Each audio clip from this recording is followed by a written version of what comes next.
വിശ്വാസനായകന പൂർത്തി വരുത്തുന്നിൻ യേശുവിങ്കൽ വചനപാത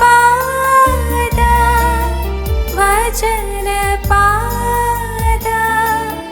വചനപാത.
തിരുനാമത്തിന് മഹത്വമുണ്ടാകട്ടെ. യേശുക്രിസ്തുവിൻ്റെ പരിശുദ്ധമായ നാമത്തിൽ നിങ്ങൾക്ക് എല്ലാവർക്കും സ്നേഹവന്ദനം അറിയിക്കുന്നു. യേശുക്രിസ്തുവിൻ്റെ നാമം നാവുകൊണ്ട് ഉച്ചരിക്കാൻ സാധിക്കുന്നതും യേശുവിൻ്റെ തിരുവചനം നാവിലെടുക്കാൻ സാധിക്കുന്നതും യേശു ജീവിതത്തിൽ തന്ന അനുഭവങ്ങൾ സ്വന്തം നാവിലൂടെ സാക്ഷിക്കാൻ സാധിക്കുന്നതെല്ലാം അനുഗ്രഹീതമായ അനുഭവങ്ങളാണ്. നിങ്ങൾ തന്നെത്താൻ ഇരിക്കുമ്പോൾ പറയണം, ദാവീദ് കൂടെ തന്നെ പറയുമായിരുന്നു, എൻ്റെ ബലമായ ദൈവമേ, ഞാൻ നിന്നെ സ്നേഹിക്കുന്നു. നമുക്ക് കുറവുകളുണ്ട്, നമുക്ക് കുറ്റങ്ങളുണ്ട്, നമുക്ക് പോരായ്മകളും പരിമിതികളുമുണ്ട്. പക്ഷേ എങ്കിലും അതിൻ്റെ മധ്യത്തിൽ നിന്നുകൊണ്ട് നാം പറയണം, എൻ്റെ ദൈവമേ, ഞാൻ നിന്നെ സ്നേഹിക്കുന്നു എന്ന്. ദിനവും യേശുവിൻ്റെ കൂടെ എന്നൊരു ഗാനമുണ്ടല്ലോ. ആ ഗാനത്തിൻ്റെ പല ഭാഗത്ത് ആവർത്തിച്ച് പാട്ടുകാരൻ പാടും, സ്നേഹിക്കുന്നേ സ്നേഹിക്കുന്നേ സ്നേഹിക്കുന്നേ എന്ന്. ഞാൻ എൻ്റെ യേശുവിനെ സ്നേഹിക്കുന്നു എന്നാണ് പറയുന്നത്. സ്നേഹം പാപങ്ങളുടെ ബഹുത്വത്തെ മറച്ചു തരുന്നു. ക്രിസ്തുവിനോടുള്ള സ്നേഹം പാപം ചെയ്യാനുള്ള ലൈസൻസ് അല്ല. ക്രിസ്തുവിനെ സ്നേഹിക്കുന്നതിന് പാപം ചെയ്യാൻ സാധിക്കുകയുമില്ല. നാം അനുഭവിക്കാറില്ലേ, നാം ഓരോ പ്രാവശ്യവും കൂടി വന്ന് ശുശ്രൂഷ പോയി കഴിഞ്ഞാൽ ചിലപ്പോൾ ഒരു 1, 2, 3 ദിവസമല്ല ദൈവസ്നേഹം ഇങ്ങനെ ഉള്ളിൽ തിങ്ങി നിൽക്കുമ്പോൾ നമുക്ക് വേറെ ഒന്നിലേക്ക് നമ്മുടെ ശ്രദ്ധ പോകുന്നില്ല. ഏതോ ഒരു സ്നേഹം നമ്മെ ഇങ്ങനെ വലയം ചെയ്ത് നിൽക്കുകയാണ്. യേശുക്രിസ്തു ഈ ഭൂമിയിൽ നിന്ന് മനുഷ്യരിൽ നിന്ന് ആഗ്രഹിക്കുന്ന ഒരേ ഒരു കാര്യം നമ്മുടെ നിഷ്കളങ്കമായ, നമ്മുടെ ഉള്ളിൻ്റെ ഉള്ളറയിൽ നിന്നുള്ളതായ സ്നേഹത്തിൻ്റെ വാക്കുകളാണ്. ആ സ്നേഹം ചിലപ്പോൾ സ്തുതിയായും, ചിലപ്പോൾ സ്തോത്രമായും, ചിലപ്പോൾ ഹല്ലേലൂയയായും ദൈവസന്നിധിയിലേക്ക് പൊട്ടിപ്പുറപ്പെടും. ആ ദൈവസ്നേഹം ഹൃദയത്തിൽ നിറയുമ്പോഴാണ് നമ്മുടെ കണ്ണിൽ നിന്ന് നന്ദിയുടെ അനുതാപത്തിൻ്റെ കണ്ണുനീരുകൾ വരുന്നത്. അതുകൊണ്ടാണ് അപ്പോസ്തലൻ ഒരു ലേഖനം മുഴുവൻ സ്നേഹത്തെപ്പറ്റി എഴുതിയത്. 1 കൊരിന്ത്യർ 13-ാം അധ്യായം. അതിൽ അപ്പോസ്തലൻ പറയും, സ്നേഹം ഒരു നാളും ഉതിർന്നു പോകുകയില്ല. ഭാഷാപരമോ നിന്നു പോകും, ജ്ഞാനങ്ങൾ മാറിപ്പോകും, വിശ്വാസങ്ങൾ മാറിപ്പോകും. വിശ്വാസം എന്ന് പറഞ്ഞാൽ ദൈവത്തിലുള്ള വിശ്വാസം മാറിപ്പോകുമെന്നല്ല. പ്രിയപ്പെട്ടവരെ, വിശ്വാസത്തിൻ്റെ വീര്യങ്ങൾ ചിലപ്പോൾ കുറഞ്ഞു പോയി എന്ന് വന്നേക്കാം. പക്ഷേ ക്രിസ്തുവിനോടുള്ള സ്നേഹം മാത്രം കുറയാതെ നിലനിൽക്കണം. എന്നും നിലനിൽക്കുന്നത് ക്രിസ്തുവിനോടുള്ള സ്നേഹം മാത്രം. നിങ്ങൾ തന്നെത്താൻ ഇരിക്കുമ്പോഴും വചനം കേൾക്കുമ്പോഴും എല്ലാം പറയണം, യേശുവേ ഞാൻ നിന്നെ സ്നേഹിക്കുന്നു എന്ന്. ദൈവത്തിന് സ്തോത്രം. ക്രിസ്തുവിനോടുള്ള സ്നേഹം വർദ്ധിപ്പിച്ചു തരുന്നതായ ദൈവത്തിൻ്റെ മാറ്റമില്ലാത്ത വചനമാണിത്. ഈ വചനം കേൾക്കും തോറും കർത്താവ് നമ്മോട് സംസാരിക്കുന്നു. ദൈവത്തിന് വലിയ നാമം മഹത്വപ്പെടട്ടെ. അന്ത്യം വരെയും ഈ ദൈവസ്നേഹത്തിലും, അന്ത്യം വരെയും ഈ ദൈവവിശ്വാസത്തിലും, അന്ത്യം വരെയും പ്രത്യാശയിൽ നിലനിൽക്കുക എന്നുള്ളത് വളരെ പ്രയാസമുള്ള കാര്യമാണ്. വളരെ പ്രയാസമുള്ള കാര്യങ്ങൾ. അതാണ് ഇന്നത്തെ നമ്മുടെ ചിന്താവിഷയം. മർക്കോസിന്റെ സുവിശേഷം 10-ാം അധ്യായം 23 വാക്യങ്ങൾ ഞാൻ വായിച്ചു കേൾപ്പിക്കാം. യേശു ചുറ്റും നോക്കി തൻ്റെ ശിഷ്യന്മാരോട്, സമ്പത്തുള്ളവർ ദൈവരാജ്യത്തിൽ കടക്കുന്നത് എത്ര പ്രയാസമെന്ന് പറഞ്ഞു. അവൻ്റെ ഈ വാക്കിനാൽ ശിഷ്യന്മാർ വിസ്മയിച്ചു. എന്നാൽ യേശു പിന്നെയും, മക്കളെ, സമ്പത്തിൽ ആശ്രയിക്കുന്നവർ ദൈവരാജ്യത്തിൽ കടക്കുന്നത് എത്ര പ്രയാസം. ധനവാൻ ദൈവരാജ്യത്തിൽ കടക്കുന്നതിനേക്കാൾ ഒട്ടകം സൂചിക്കുഴയുടെ കടക്കുന്നത് എളുപ്പം എന്ന് ഉത്തരം പറഞ്ഞു. ദൈവത്തിൻ്റെ വലിയ നാമം മഹത്വപ്പെടട്ടെ. ദൈവരാജ്യത്തിൽ കടക്കുക എന്നുള്ളത് വളരെ പ്രയാസമാണെന്നാണ് യേശുക്രിസ്തു തന്നെ പറഞ്ഞത്. ഇത് പറഞ്ഞത് ആരാണെന്ന് നിങ്ങൾക്കറിയാം. മർക്കോസിന്റെ സുവിശേഷം 10-ാം അധ്യായം 17-ാം വാക്യം മുതൽ നാം വായിക്കുമ്പോൾ, ഒരു ചെറുപ്പക്കാരൻ യേശു നടന്നു പോകുന്ന വഴിയിൽ വന്ന് നേരെ നടു റോഡിൽ മുട്ടുകുത്തിട്ട് ചോദിക്കുകയാണ്, നല്ല ഗുരു, നിത്യജീവനെ പ്രാപിപ്പാൻ ഞാൻ എന്ത് ചെയ്യണം?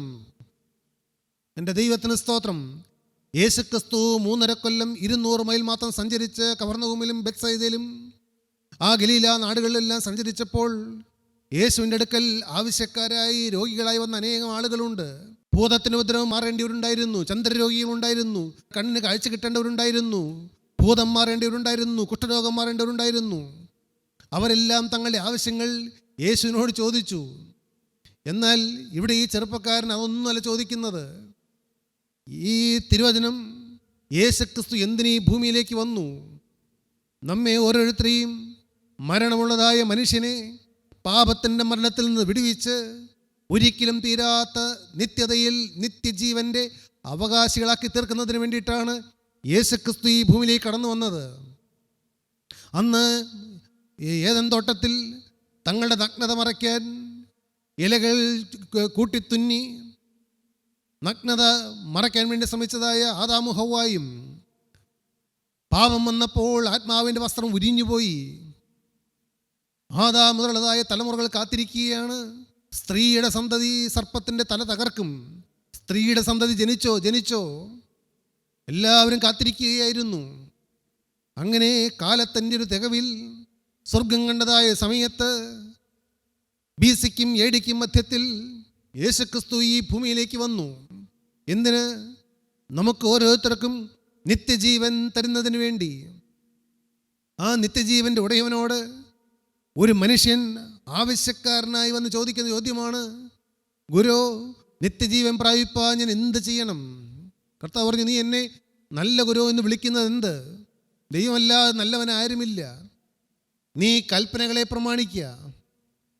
അപ്പോൾ അവൻ ചോദിച്ചു, ഏത് കൽപ്പനകളാണ് ഞാൻ പ്രമാണിക്കേണ്ടത്? അപ്പോൾ കർത്താവ് ആ പഴയ നിയമത്തിലെ മോശയുടെ ന്യായ പ്രമാണത്തെ കൽപ്പനകൾ അവന് പറഞ്ഞു കൊടുക്കുകയാണ്. കൊല ചെയ്യരുത്, വ്യഭിചാരം ചെയ്യരുത്, മോഷ്ടിക്കരുത്, കള്ളസാക്ഷ്യം പറയരുത്, ചതിക്കരുത്, നിന്റെ അപ്പനെയും അമ്മയെയും ബഹുമാനിക്കുക എന്നീ കൽപ്പനകളെ നീ അറിയുന്നുവല്ലോ. ദൈവത്തിന് സ്തോത്രം. പെട്ടെന്ന് ഈ വാക്യം വായിച്ചപ്പോൾ ഒരു ചോദ്യം മനസ്സിലേക്ക് വരികയാണ്. വ്യഭിചരിക്കുന്നില്ലായിരിക്കാം, മോഷ്ടിക്കുന്നില്ലായിരിക്കാം, കള്ളസത്യം ചെയ്യുന്നില്ലായിരിക്കാം, എന്നാൽ നിന്റെ അപ്പനെയും അമ്മയെയും ബഹുമാനിക്കുക എന്നുള്ള ഒരു വചനമുണ്ട്. നിനക്ക് നന്മയുണ്ടാകുവാനും നീ ഭൂമിയിൽ ദീർഘായുസ്സോടിരിപ്പാനും നിന്റെ അപ്പനെയും അമ്മയെയും ബഹുമാനിക്കുക എന്നത് വാഗ്ദത്തത്തോടുകൂടിയ ആദ്യ കൽപ്പനയാകുന്നു. ബഹുമാനത്തിന് പകരം അവരെ പുച്ഛിക്കുന്നുവെങ്കിൽ, അവമതിപ്പോടെ കാണുന്നുവെങ്കിൽ, പുച്ഛത്തോടെ നോക്കുന്നുവെങ്കിൽ, പുച്ഛത്തോടെ സംസാരിക്കുന്നുവെങ്കിൽ, അവരുടെ കാര്യങ്ങൾ ശ്രദ്ധിക്കാൻ നമുക്ക് സാധിക്കുന്നില്ല എങ്കിൽ, അതിന് മുൻഗണന കൊടുക്കുന്നില്ല എന്ന് വരുന്നുവെങ്കിൽ എന്ത് സംഭവിക്കുന്നറിയാമോ? നമ്മുടെ ആയുസ്സിൽ നിന്ന് ദിവസങ്ങൾ കുറഞ്ഞു പോയിക്കൊണ്ടേയിരിക്കും. ഇതൊന്നും മനുഷ്യന് അറിയുന്നില്ല. പ്രിയപ്പെട്ടവരെ, ഈ കൽപ്പനകൾ, അന്ന് കർത്താവ് പറഞ്ഞതായ കൽപ്പനകൾ ഇന്ന് നിങ്ങളോട് ഞാൻ ഈ വചനത്തിലൂടെ എടുത്തു പറയുമ്പോൾ, എൻ്റെ ബഹുമാന്യരായ സഹോദരീ സഹോദരന്മാരെ, കർത്താവ് പഴയ നിയമത്തിലെ കാര്യം പറഞ്ഞുവെങ്കിൽ പുതിയ നിയമത്തിൽ അപ്പോസ്തലനായ പൗലോസ് 1 കൊരിന്ത്യർ ലേഖനം 6-ാം അധ്യായം 9-ാം വാക്യം മുതൽ പറഞ്ഞു, ആര് ദൈവരാജ്യം അവകാശമാക്കുകയില്ല എന്ന്. ദൈവത്തിന് സ്തോത്രം. കള്ളന്മാർ, അത്യാഗ്രഹികൾ, വാവിഷ്ടാണക്കാർ, സ്വയഭോഗികൾ, പിടിച്ചുപറിക്കാർ, മദ്യപാനികൾ, ഇവരാരും ദൈവരാജ്യം അവകാശമാക്കുകയില്ല. പ്രിയപ്പെട്ടവരെ, ദൈവരാജ്യം സ്വന്തമാക്കുകയില്ല എന്നാണ് പറഞ്ഞിരിക്കുന്നത്. കള്ളത്തരവും അത്യാഗ്രഹവും പരദൂഷണവും, അതാണ് വാവിഷ്ടാണം, മദ്യപാനം, ഈ ലോകത്തിൻ്റെ സുഖഭോഗ ലാലസകളുടെ ചിന്തകൾ, ദൈവവചനം താല്പര്യമില്ല. പ്രിയപ്പെട്ടവരെ, ഞാൻ നിങ്ങളോട് ചോദിക്കട്ടെ, ഒരു കാലത്തുണ്ടായിരുന്ന ദൈവവചനത്തോടുള്ള ആർത്തി ഇന്ന് നിങ്ങൾക്കുണ്ടോ? ഞാൻ നിന്റെ വചനങ്ങളെ കണ്ടെത്തി ഭക്ഷിച്ചിരിക്കുന്നുവെന്ന് യെരമ്യാ പ്രവാചകൻ പറഞ്ഞിട്ടുണ്ട്. ഞാൻ നിന്റെ വചനം ഭക്ഷിക്കുകയാണ്. അത് കഴിക്കുമ്പോൾ 63-ാം സങ്കീർത്തനത്തിൽ സങ്കീർത്തനക്കാരൻ പറഞ്ഞതുപോലെ, എൻ്റെ മജ്ജയ്ക്കും എൻ്റെ മാംസത്തിനും മേധസ് എന്ന പോലെ തൃപ്തി വരുന്നു. എന്തൊരു തൃപ്തി! സ്തോത്രം. പ്രിയപ്പെട്ടവരെ, ആ ഒരു ആർത്തി ഇന്നുണ്ടോ? നിർഭാഗ്യവശാൽ 2023 കാലങ്ങളിൽ ആ ചെറിയൊരു കൊറോണ എന്ന വൈറസ് മനുഷ്യ മനസ്സുകളെ തകർത്ത് കളഞ്ഞു, മനുഷ്യ മനസ്സുകളെ മുരടിപ്പിച്ച് കളഞ്ഞു. ആർക്കും വചനത്തോട് ആർത്തിയില്ല, വചനത്തിൽ നിലനിൽക്കണമെന്നുള്ള താല്പര്യമില്ല, വചനം കേൾക്കണമെന്നുള്ളതായി ആഗ്രഹമില്ല. പാപത്തോടൊരു ലാഘവത്വം വന്നിരിക്കുന്നു. സാരമില്ല, കുഴപ്പമില്ല, അങ്ങ് അവസാന സമയം വരുമ്പോൾ തിരിഞ്ഞാൽ മതിയല്ലോ, പ്രാർത്ഥിച്ചാൽ മതിയല്ലോ. പുരാതന സഭകളോട് ചിന്തിക്കും, അവസാന സമയം ഇടവകയിലെ അച്ഛനെ കൊണ്ടുവന്നൊന്ന് പ്രാർത്ഥിച്ച് അന്ത്യകൂദാശ സ്വീകരിച്ചാൽ മതിയല്ലോ. അതിനൊന്നും ഒരു പരമാണുവിൽ പോലും വില കുറച്ച് കണ്ടുകൊണ്ടല്ല ഈ പറയുന്നത്. എന്താണ് പൂർവികരായ പുണ്യപിതാക്കന്മാർ വിഭാവനം ചെയ്തത്? എന്നാൽ ഇന്ന് നടക്കുന്നത് എന്താണ്? അതെല്ലാം ഉള്ള സങ്കടം കൊണ്ടാണ് ഈ പറയുന്നത്. ദൈവത്തിന് വലിയ നാമം മഹത്വപ്പെടട്ടെ. കുഴപ്പമില്ല എന്നാണ് വിചാരിക്കുന്നത്. അപ്പൻ മരിച്ചു, അമ്മ മരിച്ചു. അപ്പം മരിച്ചു കേട്ടോ, നല്ല പ്രായമെത്തിയ മരിച്ചത്, ആരും ബുദ്ധിമുട്ടിച്ചില്ല. 95 വയസ്സിൽ അപ്പം മരിച്ചത്. ശരിയല്ലേ? ഒരു മനുഷ്യൻ്റെ ആയുസ് കൂടി വന്നാൽ 70 അല്ലെങ്കിൽ 80 സംവത്സരം എന്ന് വേദോത്സവം പറയും. അപ്പോൾ ഒരു 90-100 വയസ്സിൽ ജീവിച്ചിരിക്കുക എന്ന് പറഞ്ഞാൽ വലിയ കാര്യം തന്നെയാണ്. ആരെയും ബുദ്ധിമുട്ടിക്കാതെ സ്വന്തം കാര്യം നോക്കി അവസാന സമയം കഴിഞ്ഞു എന്നുള്ളത് നല്ല കാര്യം തന്നെയാണ്. പിന്നെ അതിൻ്റെ അടക്കമായി കാര്യങ്ങളായി പിന്നെ 40 അല്ലെങ്കിൽ 30 ദിവസത്തിലെ ആ ആചരണത്തിലേക്ക് നീങ്ങുകയാണ്. എന്നാൽ എൻ്റെ പ്രിയപ്പെട്ട അപ്പൻ, എൻ്റെ പ്രിയപ്പെട്ട അമ്മ, അല്ലെങ്കിൽ എൻ്റെ മക്കൾ, അവർ മരണം വഴിയായി ചെറിയ ആയുസ് കടന്നുപോയി. കർത്താവ് തന്നെ പറഞ്ഞിരിക്കുന്നു, ദൈവരാജ്യത്തിൽ കടക്കുന്നത് പ്രയാസമാണ് എന്ന്. ദൈവത്തിൻ്റെ വലിയ നാമം മഹത്വപ്പെടട്ടെ. ഈ ചെറുപ്പക്കാരൻ പറഞ്ഞു, ഗുരു, ഈ കൽപ്പനകളൊക്കെ ഉണ്ടല്ലോ, ഞാൻ ബാല്യം മുതൽ പാലിച്ചു പോരുന്നു. ഇതെല്ലാം ഞാൻ ചെറുപ്പം മുതൽ പാലിച്ചു പോരുന്ന കാര്യങ്ങളാണ്. അനുഗ്രഹീതനായൊരു ചെറുപ്പക്കാരൻ. പ്രിയപ്പെട്ടവരെ, ഇപ്പോൾ ഞാൻ നിങ്ങളുടെ മുമ്പാകെ നിന്നുകൊണ്ട് ഈ ദൈവത്തിന് വചനം പറയുമ്പോൾ എൻ്റെയും തല താണുപോകുന്നു. കാരണം എൻ്റെ ചെറുപ്പകാലം ഞാൻ ഓർക്കുന്നുണ്ട്. എൻ്റെ ഓർമ്മയിൽ എനിക്ക് തോന്നുന്നു 6ാം ക്ലാസ്സിൽ പഠിക്കുമ്പോൾ ഞാൻ പുകവലിച്ചു തുടങ്ങി. വല്ലപ്പോഴുമൊക്കെ വെറും 12 വയസ്സ് പ്രായത്തിൽ 12, 13, 14 വയസ്സ് പ്രായങ്ങളിൽ ചെറിയ ചെറിയ മോഷണങ്ങൾ തുടങ്ങി. അമ്മയോട് വഴക്കുണ്ടാക്കാൻ തുടങ്ങി. അധ്യാപകരെ ധിക്കരിക്കാൻ തുടങ്ങി. ആരെയും അനുസരിക്കാത്ത ഒരു പ്രായത്തിലേക്ക് വന്നു. എൻ്റെ പ്രിയപ്പെട്ടവരെ, എനിക്ക് ഈ പ്രമാണങ്ങളൊന്നും അറിഞ്ഞുകൂടായിരുന്നു. കാരണം ഞാൻ ക്രിസ്ത്യാനിയായി ജനിച്ച മനുഷ്യനല്ലല്ലോ. എന്നാൽ മാതാപിതാക്കന്മാരെ അനുസരിക്കുക എന്നുള്ളത് ഏത് മതത്തിലും ഏത് ജാതിയിലും പെട്ടവർക്കുള്ളതാണല്ലോ. മാതാപിതാ ഗുരു ദൈവം എന്ന് പറയുമല്ലോ. പക്ഷേ കുട്ടികളുടെ ഏറ്റവും വലിയ പ്രശ്നമാണ് 12, 13 വയസ്സിൽ ഹോർമോണുകളുടെ മാറ്റം വരുമ്പോൾ, അവർ തന്നെത്താൻ ചിന്തിക്കാൻ തുടങ്ങുമ്പോൾ, അവരുടെ കൗമാര മോഹങ്ങൾ പൊട്ടിവിടരുമ്പോൾ അവരുടെ മാതാപിതാക്കളാണ് അവരുടെ ശത്രുക്കൾ. അതുതന്നെ എനിക്കും സംഭവിച്ചു. എനിക്ക് 2 സഹോദരിമാരുണ്ടായിരുന്നു. അവരുമായി വഴക്കായി. അങ്ങനെ കുറെ കാലങ്ങൾ പോയ കാലം. ദൈവത്തെ പ്രസാദിപ്പിച്ചു എന്നോ മാതാപിതാക്കളെ പ്രസാദിപ്പിച്ചു എന്നോ പറയാൻ എനിക്കില്ല. പക്ഷെ എങ്ങനെയോ ഏതെല്ലാമോ കാരണവശാൽ നന്നായിട്ട് പഠിച്ചു. 10ാം ക്ലാസ്സിൽ സ്കൂളിലെ ഏറ്റവും ഉയർന്ന മാർക്കിൽ 2ാമത്തെ മാർക്ക് വാങ്ങിയാണ് പാസ്സായത്. അങ്ങനെയെല്ലാം ഒരു കാലം. പക്ഷേ ദൈവത്തെ കണ്ടെത്തുന്നതിന് ഞങ്ങൾക്ക് വലിയ വില കൊടുക്കേണ്ടി വന്നു. അല്പാൽപ്പം മദ്യപിച്ചിരുന്ന എൻ്റെ പിതാവ് പിന്നെ വലിയ മദ്യപാനത്തിലേക്ക് പോയി. അവസാനം അത് ആത്മഹത്യയിൽ ചെന്ന് കലാശിച്ചു. ഞാനും എൻ്റെ അമ്മയും 2 സഹോദരിമാരും ഒരു 6 കൊല്ലക്കാലം ഞങ്ങൾ എന്ത് ചെയ്യേണ്ടെന്ന് അറിഞ്ഞുകൂടായിരുന്നു. എന്നാൽ പ്രിയപ്പെട്ടവരെ, എൻ്റെ പെങ്ങളൊരാളാണ് ആദ്യമായി ദൈവത്തിൻ്റെ വചനം കേട്ടത്. സ്തോത്രം. 22ാമത്തെ വയസ്സിൽ എനിക്കും ആ സ്വർഗീയ സൗഭാഗ്യം, നിത്യജീവനായി നിയമിക്കപ്പെട്ടവരുടെ കൂട്ടത്തിൽ കർത്താവ് എന്നെയും കണ്ടു. എൻ്റെ കർത്താവിന് സ്തോത്രം. അത് വർണ്ണിക്കുമ്പോഴാണ് ഉള്ളം തുള്ളുന്നത്. കർത്താവേ, ഈ നിസ്സാരനായി നീ എന്നെ ഓർക്കാൻ എന്തുള്ളൂ. ഇന്ന് എൻ്റെ 53ാമത്തെ വയസ്സിൽ നിന്നുകൊണ്ട് കർത്താവ് ദാനമായി തന്ന എല്ലാ സൗഭാഗ്യങ്ങളും അനുഭവിച്ചുകൊണ്ട് നിങ്ങളുടെ മുമ്പാകെ നിൽക്കുമ്പോൾ എൻ്റെ ഉള്ളിൽ ഒരേ ഒരു ചിന്ത മാത്രം, യേശുവേ, നിൻ്റെ സ്നേഹം എന്നെ എൻ്റെ കുടുംബത്തെയും കണ്ടെത്തിയില്ലായിരുന്നുവെങ്കിൽ. പ്രിയപ്പെട്ടവരെ, ഒരു നല്ല തുടക്കമാണ് ലഭിച്ചത്. ഇന്ന് അനേക പേര് ഈ വാക്കുകൾ കേൾക്കുന്നുണ്ട്. നിങ്ങൾക്ക് നല്ലൊരു തുടക്കം ലഭിച്ചു. നിങ്ങൾക്ക് അനേകർക്ക് ഒരു മാനസാന്തരം ലഭിച്ചു. നിങ്ങൾ രക്ഷിക്കപ്പെട്ടു. നിസ്സാരമല്ല. അപ്പനോ അമ്മയ്ക്കോ മക്കളിലേക്ക് രക്ഷ പകർന്നു കൊടുക്കാൻ സാധിക്കില്ല. മനുഷ്യർ പകർന്നു കൊടുക്കുന്നതല്ല ഈ രക്ഷ എന്നുള്ളത്. രക്ഷ എന്നുള്ളത് കുഞ്ഞാടിൻ്റെ ദാനമാണ്, സ്വർഗീയ ദാനമാണ്. ദൈവത്തിന് സ്തോത്രം. യെശയ്യാ പ്രവാചകൻ പറയും, 55-ാം അധ്യായം 10-ാം വാക്യത്തിൽ പറയും, ആകാശത്ത് പെയ്യുന്ന മഞ്ഞും മഴയും ഭൂമിയിൽ വന്നിട്ട് സസ്യങ്ങൾക്ക് പ്രയോജനം ചെയ്യുന്നു എങ്കിൽ ഞാൻ അയക്കുന്ന എൻ്റെ വചനം എൻ്റെ അടുക്കിലേക്ക് വെറുതെ മടങ്ങി വരികയില്ല. ഞാൻ ഉദ്ദേശിച്ച കാര്യം നിവർത്തിച്ചിട്ടേ മടങ്ങി വരികയുള്ളൂ എന്ന് സൈന്യങ്ങൾ ദൈവമായ യഹോവയുടെ അരുളപ്പാട്. സ്തോത്രം. എൻ്റെ 21ാമത്തെ വയസ്സിൽ ചില നിർബന്ധിച്ച് ഞാനൊരു കൺവെൻഷൻ പന്തലിൻ്റെ പുറകിൽ പോയിരുന്നു. മുറുക്കി ചോമ്പിച്ച പല്ലും ബീഡി വലിച്ച് പൊള്ളിയ ചുണ്ടും പാറിപ്പറന്ന മുടിയുമായി ഞാൻ ഒരു മനുഷ്യൻ്റെയും മുഖത്ത് നോക്കിയില്ല, ഒന്നും കേട്ടില്ല. പക്ഷെ അന്ന് സ്വർഗത്തിൽ നിന്ന് ഇറങ്ങി വന്നതായി ജീവൻ്റെ വചനം എൻ്റെ ഹൃദയത്തിലേക്ക് കടന്നു വന്നു. എൻ്റെ കർത്താവിൻ്റെ വലിയ നാമം മഹത്വപ്പെടട്ടെ. വലിയൊരു മാറ്റം എനിക്ക് കർത്താവ് തന്നു. എന്നാൽ ആ ചെറുപ്പക്കാരനെ കർത്താവ് സൂക്ഷിച്ചു നോക്കിയിട്ട് പറഞ്ഞു, മകനെ, ഞാൻ നിൻ്റെ ഹൃദയം കാണുന്നുണ്ട്. ഒരു കുറവ് നിനക്കുണ്ട്. ആ ഒരു കുറവ് വെച്ചുകൊണ്ട് നിനക്ക് നിത്യജീവൻ അവകാശമാക്കുവാൻ സാധിക്കുകയില്ല.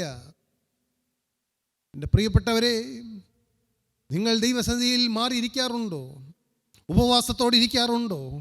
മുഴങ്കാലും മടക്കി ഇരിക്കാറുണ്ടോ? തിരുവചനവുമായി ഇരിക്കാറുണ്ടോ? കർത്താവേ, എൻ്റെ കുറവെന്താണ്?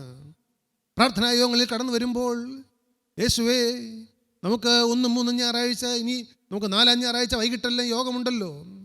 ഒരു ഞായറാഴ്ച കടന്നു വരുമ്പോൾ ഒരു ദിവസമെങ്കിലും ജോലി ചെയ്യട്ടെ, മക്കളെ പഠിപ്പിക്കട്ടെ, മക്കളുടെ കാര്യങ്ങൾ നോക്കട്ടെ, കൃഷി കാര്യങ്ങൾ നോക്കട്ടെ, എല്ലാം നടന്നുകൊണ്ടിരിക്കട്ടെ. അപ്പോഴെല്ലാം ഹൃദയം പകർന്ന്, ദൈവമേ, ഞങ്ങൾ കൂടി വരുമ്പോൾ ഏതെങ്കിലും ഒരു ദൈവവൈതലിൻ്റെ നാവിലൂടെ അല്ലെങ്കിൽ നിശബ്ദതയിൽ വ്യാപരിക്കുന്ന ദൈവത്തിൻ്റെ പരിശുദ്ധാത്മാവിൻ്റെ കുറവുകളെ കാണിച്ചു തരണമേ എന്ന് പ്രാർത്ഥിക്കാറുണ്ടോ?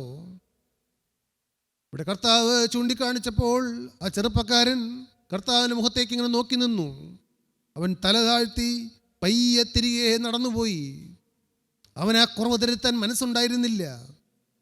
അപ്പോൾ കർത്താവിൻ്റെ ശിഷ്യന്മാരോട് പറഞ്ഞതാണെന്ന് വായിച്ചു കേട്ടത്, സമ്പത്തിൽ ആശ്രയിക്കുന്നവർ ദൈവരാജ്യത്തിൽ കടക്കുന്നത് എത്ര പ്രയാസം. ആ ചെറുപ്പക്കാരൻ്റെ ബന്ധനം സമ്പത്തിനോടുള്ള ആശ്രയമായിരുന്നു. ഈ ഭൂലോകം മുഴുവൻ നോക്കിയാൽ ചിന്തകന്മാർ പറയും 3 കാര്യങ്ങളിലേക്കാണ് മനുഷ്യൻ ഇന്ന് ആശ്രയം പോകുന്നത്. 1 സമ്പത്ത്, സിൽവർ. 2 കാമാസക്തി, സെക്സ്. 3 സെൽഫ്, എൻ്റെ സ്വയം. ഞാനെന്ന് പറയുന്ന മനുഷ്യൽ കവിഞ്ഞ് വേറൊരാളില്ല. ആത്മീയത്തിൽ എൻ്റെ ശുശ്രൂഷ, എൻ്റെ പാട്ട്, എൻ്റെ പ്രസംഗം, ഞാൻ പറയുന്നത് കീഴ്പ്പെട്ടിരിക്കണം എന്നുള്ളതായ ചിന്ത വരുന്ന സ്വയം. ഒന്നുമില്ലെങ്കിലും 10 പൈസയ്ക്ക് വകയില്ലെങ്കിലും വെറുതെ അഹങ്കരിക്കുന്ന മനുഷ്യൻ. ചിലരുണ്ട് പേപ്പട്ടിയെപ്പോലെ കാമ ആസക്തി പൂണ്ട് നടക്കുന്ന മനുഷ്യൻ, നോക്കിക്കൊണ്ട് നടക്കുന്ന മനുഷ്യൻ. മറ്റു ചിലരുണ്ട് പണത്തിലേക്ക് ആസക്തി പോകുന്നതായ മനുഷ്യൻ. അവിടെയാണ് എല്ലാ മനുഷ്യൻ ചെന്ന് വീഴുന്നതും പിശാച് പിടിമുറുക്കുന്നതും. കണ്ടെത്തിയിട്ടുണ്ടോ എൻ്റെ കർത്താവേ, എൻ്റെ ബന്ധനം എവിടെയാണ്, എൻ്റെ വീക്ക് പോയിൻ്റ് ഏതാണ് കണ്ടെത്തിയിട്ടുണ്ടോ? അങ്ങനെ പാപത്തിൻ്റെ ബന്ധനമുള്ളവർക്ക്, ഏതെങ്കിലും ഒരു കാര്യത്തിൽ ആശ്രയമുള്ളവർ ദൈവരാജ്യത്തിൽ കടക്കുന്നത് പ്രയാസമാണ്. ദൈവത്തിന് സ്തോത്രം. രക്ഷിക്കപ്പെടുന്നത് എളുപ്പമാണെന്ന് ഞാൻ പറഞ്ഞുവല്ലോ. പക്ഷേ ദൈവരാജ്യത്തിൽ കടക്കുക എന്നുള്ളത് വളരെ പ്രയാസമാണ്. അതുകൊണ്ടാണ് അപ്പോസ്തലനായ പത്രോസ് 1 പത്രോസ് 4:18 പറഞ്ഞത്, നീതിമാൻ പ്രയാസേന രക്ഷ പ്രാപിക്കുന്നു എങ്കിൽ അഭക്തൻ്റെയും പാപിയുടെയും ഗതി എന്താകും? നീതിമാൻ പ്രയാസേനയാണ് രക്ഷ പ്രാപിക്കുന്നത്. അങ്ങനെയെങ്കിൽ പിന്നെ നാം ഭയപ്പെടണ്ടേ പ്രിയപ്പെട്ടവരെ? ദൈവരാജ്യത്തിൽ കടക്കുക എന്നുള്ളത് പ്രയാസമാണ്. ഒരു കാര്യം കൂടി പറയാനുണ്ടല്ലോ. പഴയ നിയമകാലത്ത് ഏലിയ പ്രവാചകൻ ശിഷ്യനായിരുന്നു എലീശ. 12 കാളയെ ഒഴുകുമ്പോഴാണ്, കാളപൂട്ടി ഒഴുകുമ്പോഴാണ് ഏലിയാവ് വന്ന് വിളിക്കുന്നത്, ഏലിയാവിൻ്റെ പുതപ്പ് വന്ന് വീഴുന്നത്. എലീശ ഈ 12 കാളയും വിട്ടിട്ട് ഏലിയാവിൻ്റെ പിന്നാലെ ഓടാൻ തുടങ്ങി. പിന്നെ എല്ലാറ്റിനോട് യാത്ര പറഞ്ഞു. നല്ലൊരു തുടക്കം, എ ഗുഡ് സ്റ്റാർട്ട്, നല്ലൊരു തുടക്കം കിട്ടി. ഏലിയാവിൻ്റെ കൂടെ കുറേ കാലം നടന്നു കഴിഞ്ഞപ്പോൾ മനസ്സിലായി, ഈ ഏലിയാവിൻ്റെ മേൽ ഒരു അത്യന്ത ശക്തിയുണ്ട്, ദൈവത്തിൻ്റെ പരിശുദ്ധാത്മാവുണ്ട്. തിസ്ബിയിലെ കുഗ്രാമവാസിയായ ഈ ഏലിയാവിനെ കൊണ്ട് ഇതൊന്നും ചെയ്യാൻ കഴിയില്ല. എന്നാൽ ഈ കുഗ്രാമവാസിയെ കൊണ്ട് അത്ഭുതങ്ങൾ ചെയ്യിക്കുന്ന, അത്ഭുതങ്ങൾ രചിക്കുന്നതായ ദൈവത്തിൻ്റെ പരിശുദ്ധാത്മാവുണ്ട്. ആ പരിശുദ്ധാത്മാവ് ഏലിയാവിലുണ്ട്. ആ ആത്മാവ് എനിക്കും വേണം.